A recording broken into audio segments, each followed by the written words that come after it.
We've been getting a lot of questions about the issues that right whales have been facing, and we wanted to try and address some of them here.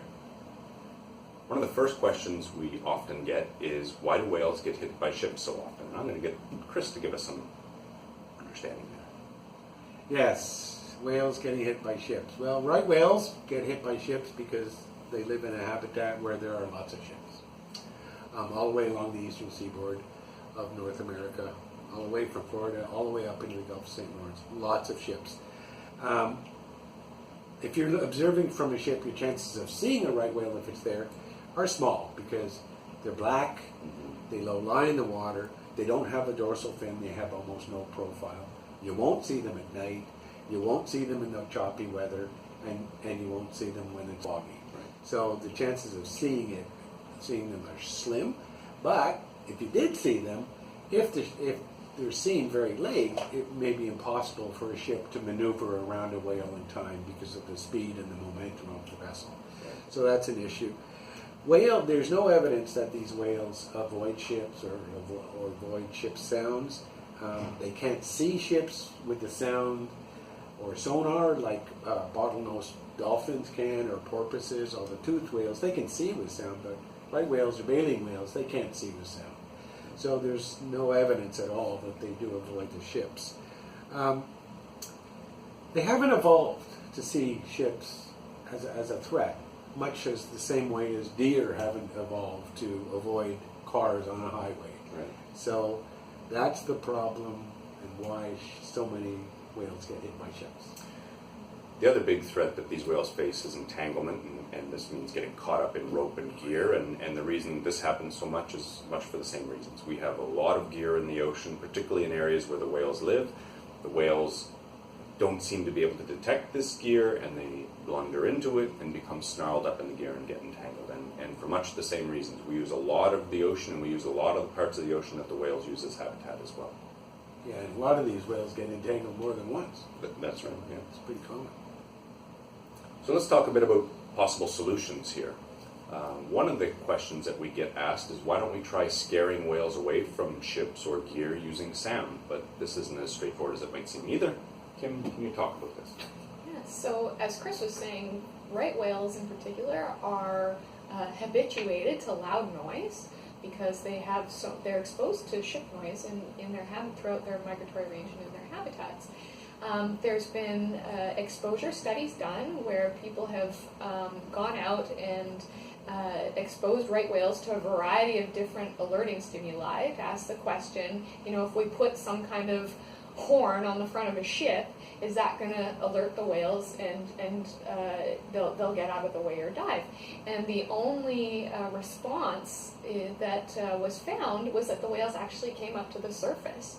So and that would, of course, increase the strike risk. You don't want them there. No, you don't want them at the surface. So these animals may not respond in the way that we would respond as humans to alerting stimuli. We can't predict right whale behavior based on what we might think we would respond. If we knew where all the whales were, this is another solution people come up with. Perhaps we could understand things better. So why don't we just tag all the whales? What's the problem with this, Kim? Why don't we just tag all the whales and know where they are? So with a deer, for example, you might be able to tranquilize a deer and then attach a tag to its ear or something like that. But of course, we can't catch baleen whales. We can't tranquilize them. So the only way they can be tagged is by going out in a boat and darting them with a gun, or using a long pole to stick a suction cup to them. And suction cup tags will fall off after a couple of hours because they're just on there by suction, and these animals are rolling around, they're rubbing against each other, they're diving, so that kind of those sensors fall off very quickly. And the problem with darting a whale, a dart that goes into the animal, is that that's a risk to the whale. It can lead to infection, and so that kind of tagging is actually not used for right whales at all. Right. So at the moment, there's really no way to tag these animals to be able to track their migrations in any long-term way. Yeah. Right. But there has to be solutions, and there are some ideas that are out there. Chris, why don't you talk about what some of these solutions might be for reducing these threats to ship strikes and entanglement in particular?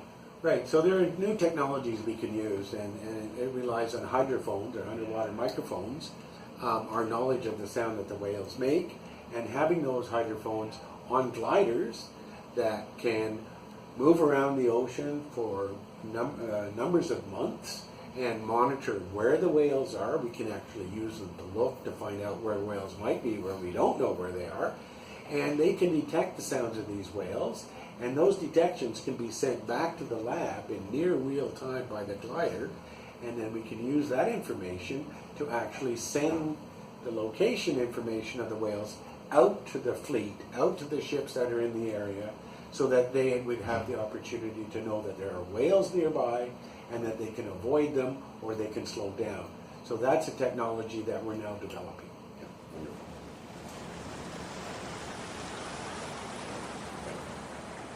A question we often hear is, why does it seem like whales have changed where they live in Canada in recent years? And this question comes up quite a lot, particularly because of the issues that they're facing, and I want to see if Kim can give us some answers to this. Yeah. So before 2015, the right whale, the known right whale habitats were just southern Nova Scotia in Canada. Bay of Fundy, around Yarmouth, in that area, and that was sort of as far as we knew right whales came up. We'd occasionally see them, off Greenland or in the Gulf of St. Lawrence, but that was just very rare. And in 2015, we started looking elsewhere. What we're learning about right whales is if you look for them, you'll find them.